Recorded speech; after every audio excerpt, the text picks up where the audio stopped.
Hi అండి, నేను గీతిక. ఈరోజు నేను పెరుగు పచ్చడి ఎలా చేసుకోవాలో చెప్తున్నాను. ఫస్ట్ దీనికోసం 2 ఉల్లిపాయలు 2 పచ్చిమిర్చి తీసుకొని చాప్ చేసుకొని పక్కన పెట్టేసుకోవాలండి. దీనికోసం ఫ్రెష్గా ఉన్న పెరుగు అయితే తీసుకొని బాగా గిలకొట్టేసుకోండి. ఆ గిలకొట్టుకున్న పెరుగులో ఇంత చాప్ చేసుకున్న మిర్చి అండ్ ఉల్లిపాయలు వేసేసుకొని బాగా కలుపుకోండి.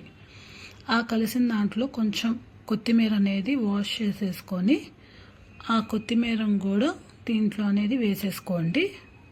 వేసుకొని ఒకసారి మొత్తం అన్నీ కలిసేటట్టు కలిపేసుకోండి బాగా. ఇప్పుడు దీంట్లో మీకు రుచికి సరిపోయినంత సాల్ట్ అయితే యూజ్ చేసుకుంటున్నానండి. సాల్ట్ యూజ్ చేసుకుని బాగా కలుపుకున్న తర్వాత ఇన్ కేస్ మీకు చిక్కగా ఉంటే కొంచెం వాటర్ అనేది యూజ్ చేసుకోవచ్చు. ఇప్పుడు మీ పెరుగు పచ్చడి రెడీ. చాలా సింపుల్గా వితిన్ సెకండ్స్లో చేసుకునే పెరుగు పచ్చడి అండి. ఇది బిర్యానీలోకి దేంట్లోకైనా సరే చాలా టేస్టీగా ఉంటుంది.